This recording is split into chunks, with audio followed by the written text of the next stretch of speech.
Boa noite.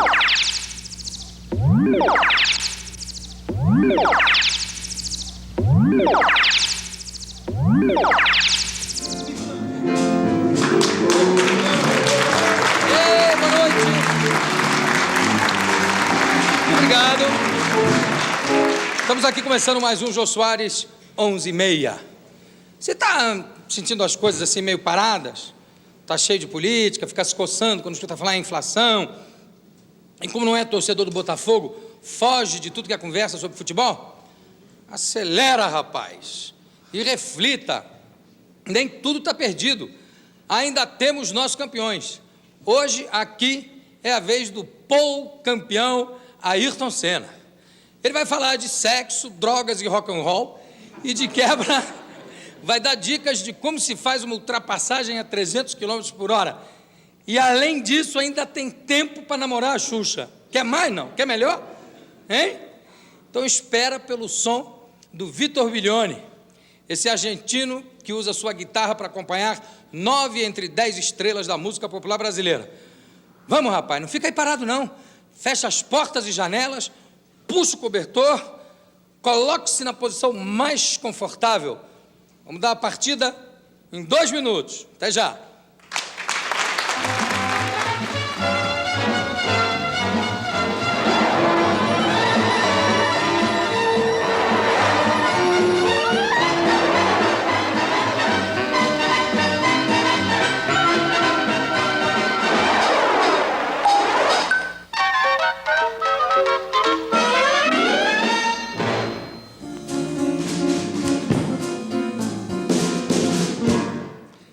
Ele é o Papai Noel da Xuxa, o bicho papão do Piquet e o super-herói de milhares e milhares de brasileiros loucos por automobilismo.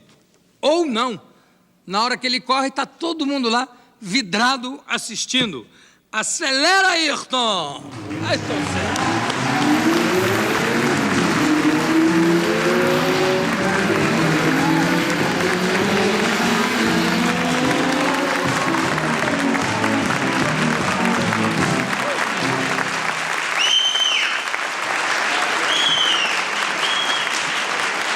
Olha aí, rapaz, é a chegada.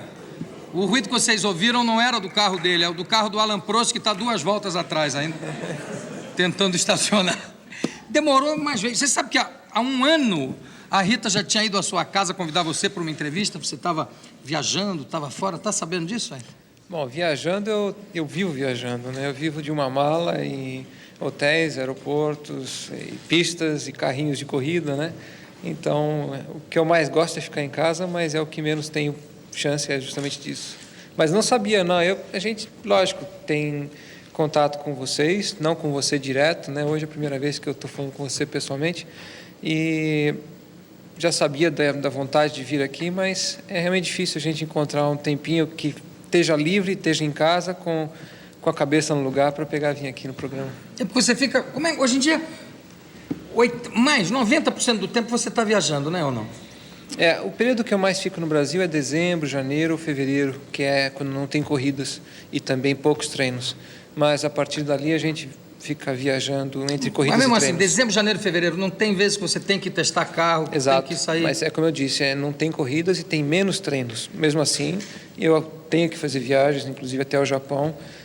Muitos dos treinos são no Japão, então a viagem doida, maluca, né? 12 horas de fuso horário e 2 dias de viagem até chegar, mais 2 para voltar. Quando você chega aqui, você não sabe onde está. Quanto tempo você leva para se adaptar de novo ao fuso depois de uma viagem ao Japão? Para mim é difícil, embora eu viaje muito, é difícil. Uma viagem no Japão, sendo ir, ficar 2 dias lá e voltar, é uma semana perdida. Pelo menos, né? Pelo fuso. Los Angeles, você vai daqui a Los Angeles, né? Já é uma diferença, viu? Não, o fuso realmente é o grande inimigo da gente, principalmente piloto que tem que estar com os reflexos em ordem, com a cabeça limpa, né, na hora de ligar o carro. É um grande problema para a gente, o fuso. No Japão, mistura as bolas todas, não dá certo, é um problema. Agora, Ayrton, o pessoal vê você sentadinho lá no carro, né? Pilotando, vai, volta, ganha corrida, vai para casa e tal. Ganha corrida, vai para casa? Hein?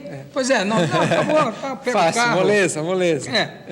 Qual é o tempo, quantas horas por dia de preparo físico? Não é, porque o o piloto de automóvel é um atleta também, ele tem que ter um preparo físico violento para aguentar aquilo, né? Não, é fundamental não só para o desempenho numa corrida, quanto para a segurança. Você ter um bom condicionamento físico, e isso eu venho fazendo desde 84, junto com o professor Nuno Cobra, e justamente na época de dezembro, janeiro, que eu fico mais no Brasil, é que eu procuro criar uma infraestrutura boa, treinando 5 dias por semana, às vezes. Quantas horas? Todas as manhãs, dá de 2 às 3 horas, entre uma corrida que eu faço e depois um pouco de musculação, né? E precisa muita vontade, muita energia.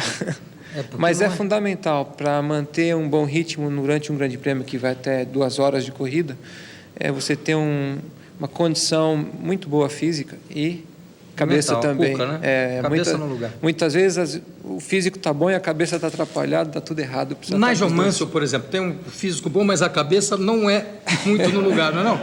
Eu sou suspeito para fazer comentários. Não, porque a gente vê pela televisão, ele vai pegar a taça, ele se corta, ele tropeça, é uma loucura, ele dá cabeçada.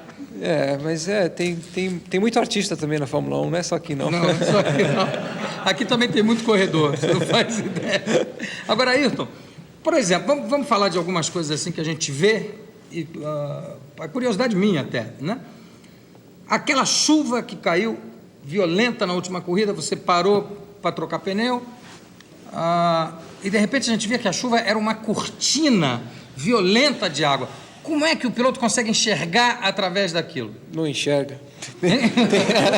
Tem momentos que não enxerga. E nessa corrida mesmo, em particular, a visibilidade estava muito ruim mesmo, e eu tinha um problema com a viseira do meu capacete, a sujeira da água e a sujeira que vinha ficava na parte externa e interna da viseira e dava como se fosse uma embaçada. Então eu não sabia se era melhor ficar com a sujeira sem limpar ou com a viseira embaçada. E em muitos momentos eu tive muita dificuldade para me situar dentro do carro onde é que eu estava, porque dava um branco total em volta e não dava para ver nada. E nessa hora que você acelera? Nessa hora é fogo, nessa hora a gente vai pelo instinto. É verdade. Porque eu estava vendo de casa, eu digo assim, eu não estou conseguindo ver o carro, né? Então o carro também não deve estar conseguindo ver a pista, não era possível. Mas nesses momentos, quando você vem para fazer uma ultrapassagem, inclusive, você entra numa cortina d'água, lógico, você conhece a pista, tem uma ideia onde você está, mas você entra naquela cortina d'água e vai pelo ouvido, né? Você vai ouvindo o que está na tua frente e, de repente, tem uma noção onde é o lugar de tirar o pé do acelerador e frear. Mais ou menos. Mais ou menos, e quando chega na curva é que baixa aquela nuvem d'água. Quando o carro reduz a velocidade, então baixa a nuvem e aí aparece o outro na tua frente, né? Estou eu aqui, né? Mas você passa por bons momentos. Ali. Agora, a viseira tem 2 etapas de viseira, não tem uma que você tira, já teve com isso de você tirar uma e jogar fora. Isso no seco, a gente coloca 2, 3 subviseiras bem fininhas, que a sujeira vindo, você tira depois, fica outra, mas no molhado não pode usar, porque entra água entre uma e outra e fica um desastre. Então você não usa, você usa simplesmente a viseira normal. E o grande problema passa a ser a viseira embaçar por dentro. E o meu carro esse ano em especial tem um problema de aerodinâmica que puxa um pouco da água e a sujeira para dentro do compartimento onde eu estou sentado e aí ela acaba entrando por dentro do capacete e cola na viseira, né? Então é um divertimento. Mas é só 2 horas isso, né? Pouca coisa toda. Moleza. Aquilo chega a encher de água ali dentro? Não. Tem escoamento, a drenagem do carro é boa. Não, e acho que também o calor que a gente produz ali dentro seca tudo. Agora, Ayrton, você acha que essa tendência da gente ter bons pilotos, como é o caso do Emerson, era o caso do Patti, é o teu caso, é o caso do Piquet, você acha que o brasileiro é bem dotado como piloto de automóvel?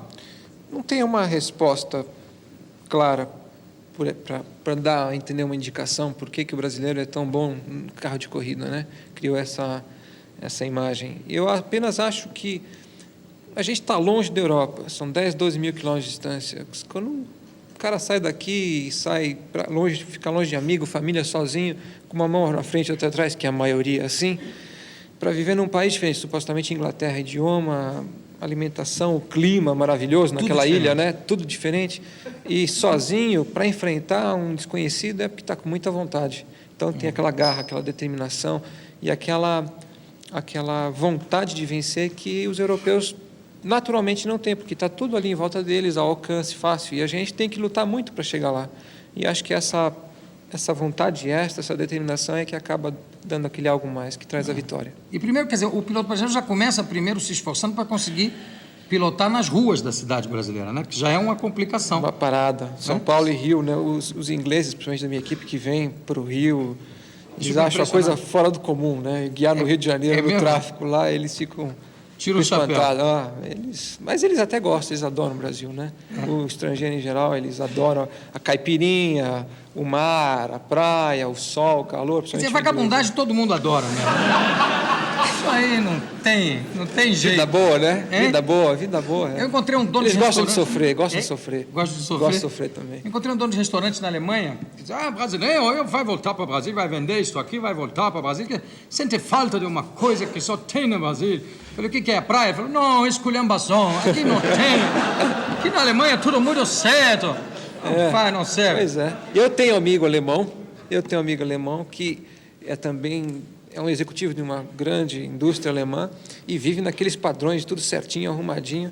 Pois é um país que ele adora vir no Brasil e ele vem meia dúzia de vezes por ano e chega aqui, perde o ritmo, perde a noção do que está fazendo, do que deixa de fazer, doido, né? Fica de shorts, descalço. Outro dia eu estava em frente ao hotel no Rio, e aí ele estava saindo e falei, Gert, tchau, então, tchau. Daqui a pouco passa ele com um Corcel, desculpa o marketing aqui, passa ele com o Corcel, com a traseira toda amassada, com o porta-mala aberto. Eu falei, Gert, tá aberto.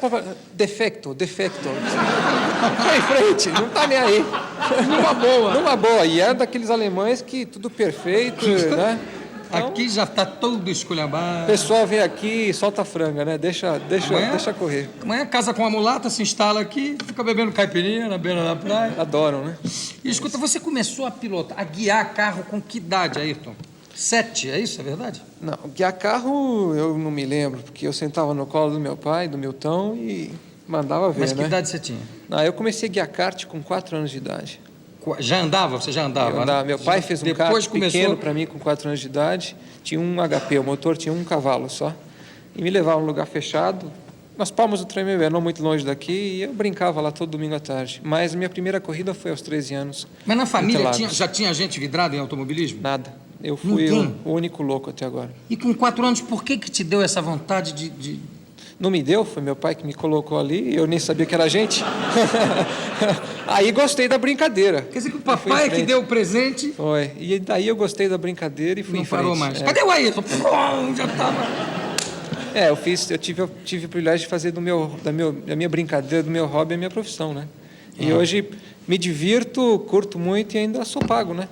Para me divertir. Eu costumo dizer a mesma coisa.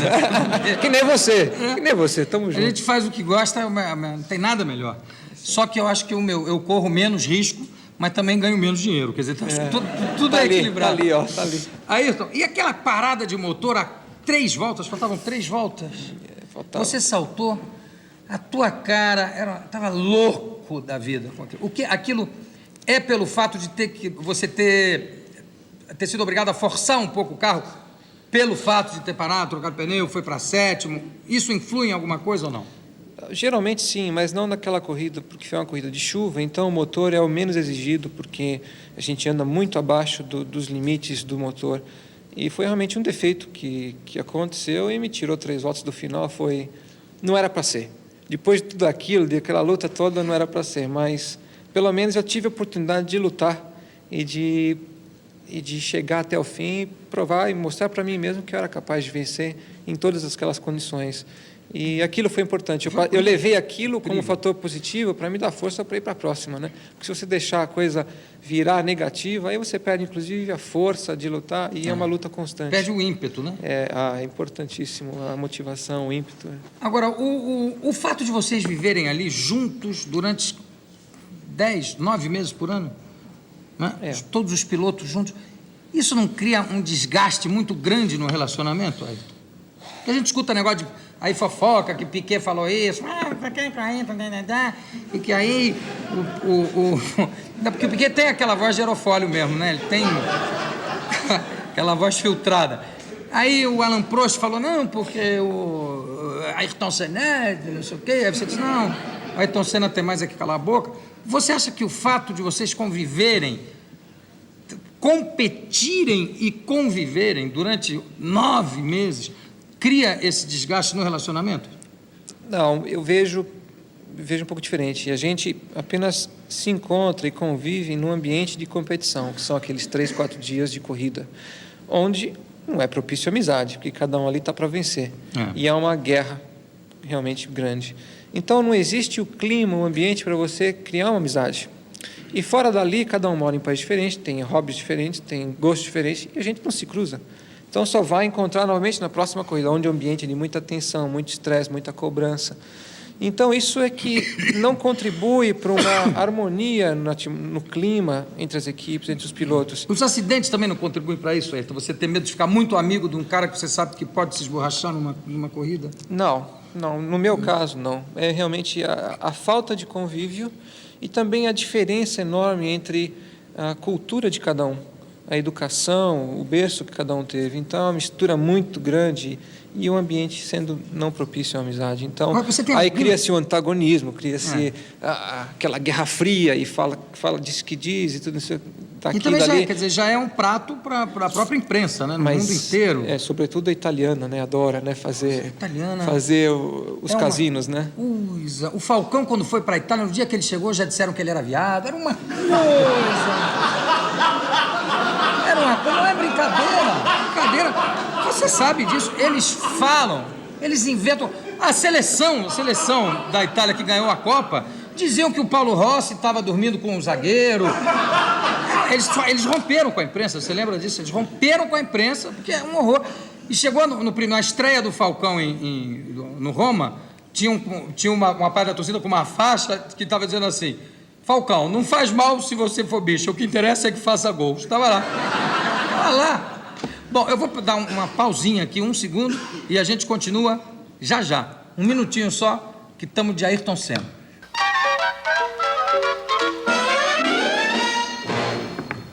Continuando aqui o nosso bate-papo, a nossa conversa com Ayrton Senna. Ayrton, vamos falar um pouquinho de segurança.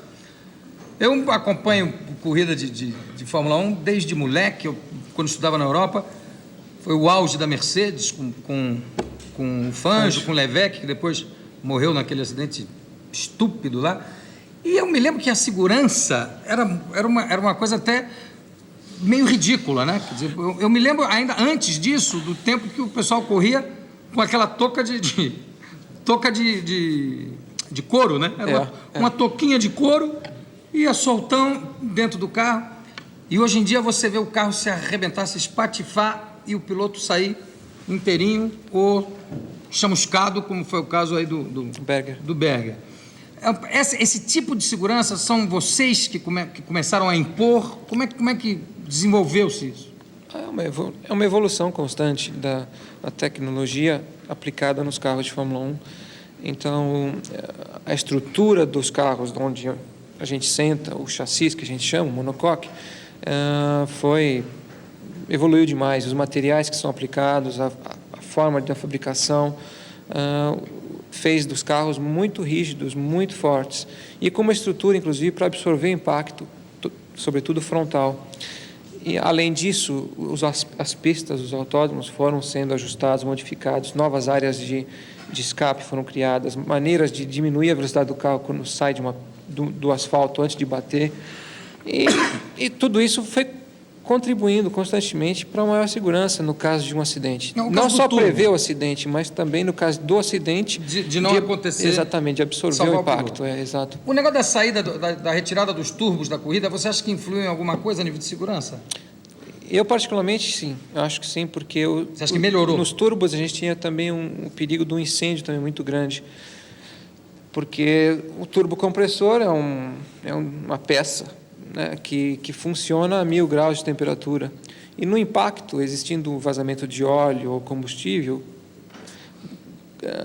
por consequência, você tinha um incêndio. Encostou ali e pegou fogo. O turbo, qualquer coisa ali perto, a 1000 graus de temperatura, ela tem um incêndio. Por outro lado, a gente usava um combustível que era menos volátil.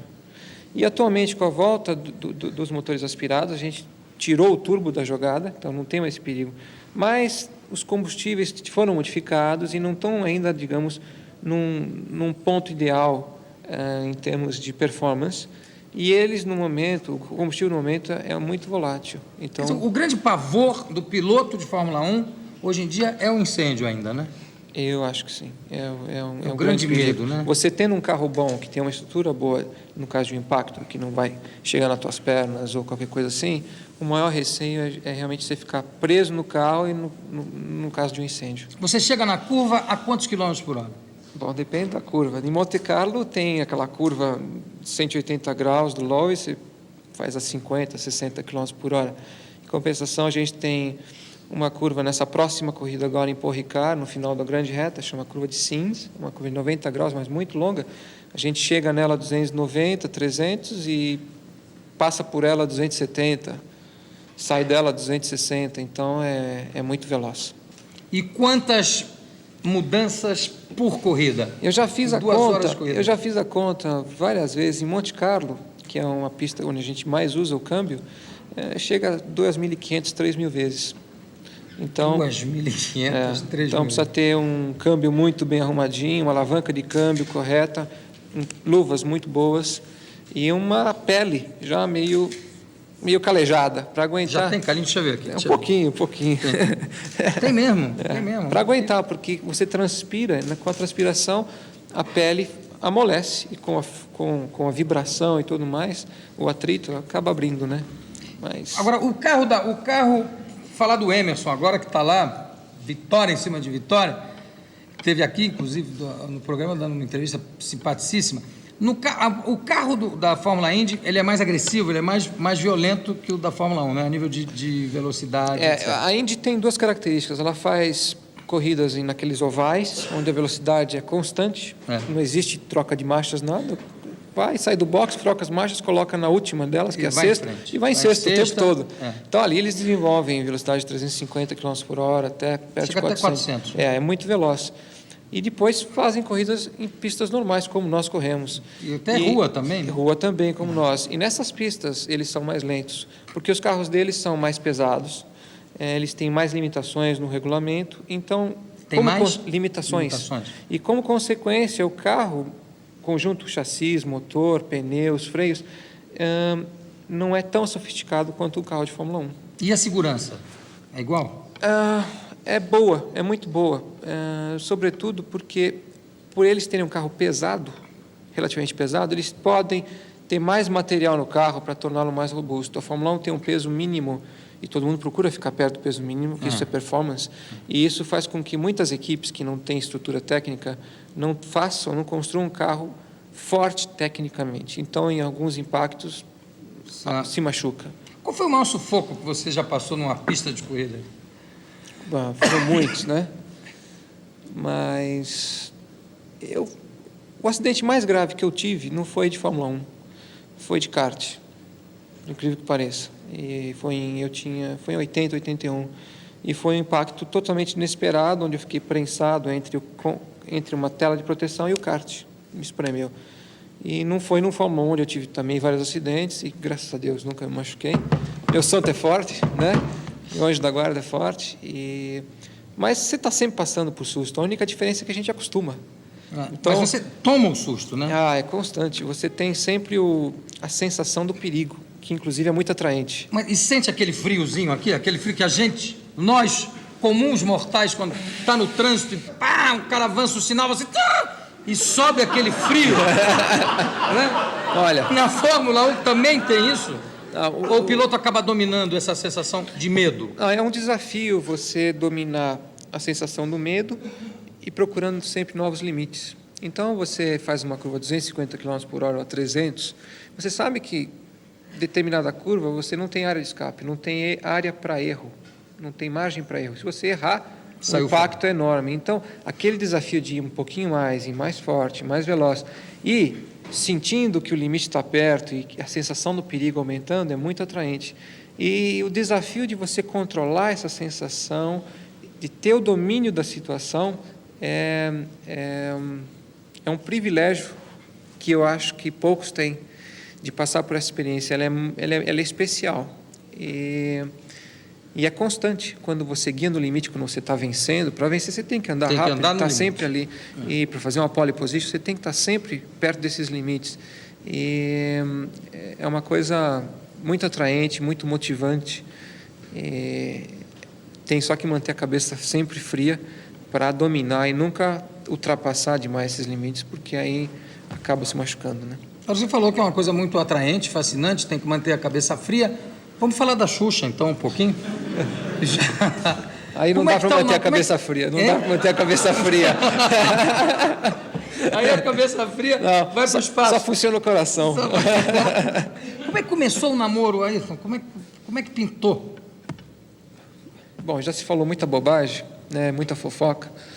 E a verdade é que a gente se conheceu no início do ano, no programa dela. Eu fui a um programa dela e, como consequência, a gente se conheceu e foi se conhecendo e, de repente, nós estávamos juntos. E está conhecendo cada vez mais. Sim, mas ela é uma pessoa especial. Uma pessoa adorável. Ela é adorável, realmente, e ela é atraente demais como mulher, como cabeça, como astral. É realmente difícil de controlar, não dá para controlar. Não dá. Eu vou voltar a convidar a Xuxa para ver aqui. Aliás, a Xuxa começou trabalhando no meu programa na Globo, que era, se não me engano, era o Planeta dos Homens. Não sei se era o Satiricon ou o Planeta dos Homens. E já era uma pessoa, uma menina encantadora, um amor de menina. Xuxa, vem aqui, pede lá, fala com o Bonifácio para deixar, tá? Vem aqui no casamento na TV, vem. Agora, o Ayrton, e o negócio da grana na Fórmula 1? Porque as pessoas ficam muito impressionadas, evidentemente, com o que você ganha, com o que o Prost ganha. Quem ganha? Um rapaz francês, um baixinho. O Prost ganha. Quanto o Prost ganha, quanto você ganha. O Emerson ganhou 1 milhão na corrida e tal, mostrou aquele dinheirão todo. Coisa bem de americano, adora, isso é fantástico, né? Que o brasileiro tem vergonha de ganhar dinheiro. Diz, não ganho nada. Tal, né? Pergunta para um bilionário, como é que você está? Eu estou bem, hoje em dia eu estou bem. Uma coisa de maluco. O americano, ele mostra logo, aqui $1 milhão e tal. Mas não é todo piloto que é disputado na base dos 7, 8, 10 milhões de dólares, né? Quantos? Não sei. 2, tá bom? 15, digamos. Se você pegar dos 30 pilotos que tem na Fórmula 1, 5, 6 ganham bem. Entre os 3 aos 8 milhões de dólares. E dali para baixo cai muito. Para $1 milhão mais uns 4, e dali para baixo muitos pagam para correr. Então, muitos pagam para correr, porque tem muito piloto novo querendo entrar com um patrocinador que entra na equipe, etc. Então o piloto quer ter um carro para correr. Ele não quer saber de dinheiro. O negócio é tão louco, tão maluco que o negócio é correr. Foi o meu caso. No primeiro ano que eu corri de Fórmula 1, eu queria um carro para correr. Eu não queria saber se eu ia ganhar ou deixar de ganhar. Eu queria ter meu carro para poder sentar lá, guiar, fazer o que eu queria e mostrar que eu podia fazer alguma coisa. Você mostrou um carro que sumiu depois, então, né? Depois a gente ia conversar. No ano seguinte a gente ia conversar, mas no primeiro eu queria guiar. E é o que todo mundo procura fazer. Então, poucos ganham muito bem. Mas o caso, a maioria vou te perguntar, por exemplo, o Clay Regazzoni, tá? Foi acidentado, ficou paralítico. Cadeira de rodas, Cadeira de rodas e tudo. Quando ele parou de correr, ele já estava bem de vida? Tava porque ele correu muitos anos, né? Mas não era um enorme. Embora na época $1 milhão era, digamos assim, o sonho de um piloto ganhar. E hoje a coisa mudou, porque o business na corrida, na Fórmula 1, nas corridas, realmente tomou conta de esporte, sobrou muito pouco, né? Loucos são pouquinhos lá que arriscam a vida mesmo pelo gosto. E na época dele era mais romântica, era mais aquela tal história da vida maravilhosa do piloto, que tinha 1000 mulheres, iates, aviões, boates, discotecas, etc. Hoje em dia a gente chega na pista às 8 horas da manhã, sai às 7 da noite, e você sai quebrado, você quer comer alguma coisa e dormir, não tem essa história de badalações, né? E naquela época era bem diferente. O Clay, inclusive, tinha muita fama de ser um autoconquistador, né? Vivia nas noites afora aí. E não conseguiu conquistar a Xuxa. Agora imagina quem consegue, como é que fica. Mas então, quer dizer, naquela época era mais Trabalhava-se assim. trabalhava-se Não, muito claro. menos também, diga-se de passagem. A gente treina hoje um absurdo de dias por ano. Naquela época, praticamente, ia-se às corridas, fazia corrida, depois ia para casa e ia cuidar da vida. E pronto. Hoje, realmente, um piloto profissional dedica-se totalmente à profissão, tanto guiando, treinando, alguns compromissos promocionais, como no condicionamento físico que toma muito tempo da gente. Né? Quando teve a corrida lá de Indianápolis, né, essa que o Emerson ganhou, estavam falando de curiosidades lá de Indianápolis, teve um francês maluco que ganhou um grande prêmio lá de Indianápolis, que cada vez que ele parava no box, tomava uma garrafa de champanhe. E chegou 12 minutos antes dos outros. Ficou que nem um maluco. Hoje em dia não chega nem perto de um carro quem toma um gole de bebida, né? Não, já foi o tempo. Quer dizer, o lado romântico do automobilismo Já foi o tempo. acabou Porque mesmo. O fato é o seguinte, você pode guiar um carro de Fórmula 1 1h30, 2 horas, sem fazer um preparo físico. Não tem problema, você pode guiar. Só que a tua performance vai deixar muito a desejar, levando-se em comparação ao nível que De quem está se joga. preparando. Exatamente. Então, é o tal negócio, empurrando os limites pouco a pouco, a cada ano, e um empurra daqui, outro vai dali, vai, e é sem fim. A gente, para vencer, tem que estar disposto a fazer o troço para valer e com muito amor, sobretudo, também. Agora, você chegou a ser fã do Emerson? Qual é a influência que o Emerson teve, se é que teve, na sua carreira? O Emerson foi, na época do auge dele na Fórmula 1, o meu ídolo. Isso era 73 a 76, e eu apenas assistia as corridas pela televisão. Corria de kart, tinha 13 anos, 13, 14 anos, então eu levantava domingo cedo, como muita gente aqui faz, para assistir a tal da corrida no domingo pela manhã, e vibrava e curtia, mas aquilo era uma coisa do outro mundo para mim, não existia no meu mundo não tinha nada daquilo, era um sonho. E depois, quando eu passei a correr e fui, de repente eu vi que eu estava fazendo parte daquele mundo, mas nem por isso o Emerson deixou de ser um ídolo para mim. E, diga-se de passagem, o Emerson passou por momentos difíceis, né? Foi muito queimado, entre aspas, sobretudo pelos brasileiros, pela imprensa. E é bonito ver ele dar a volta por cima e estar aí com tudo. Volta, né? hein? É isso aí. E inclusive ele parou de correr na Fórmula 1 na tua idade, né? Mais ou menos? Um pouquinho mais. Um pouquinho mais? É. Você está com que idade? 29. Não, foi mais. Foi mais, claro.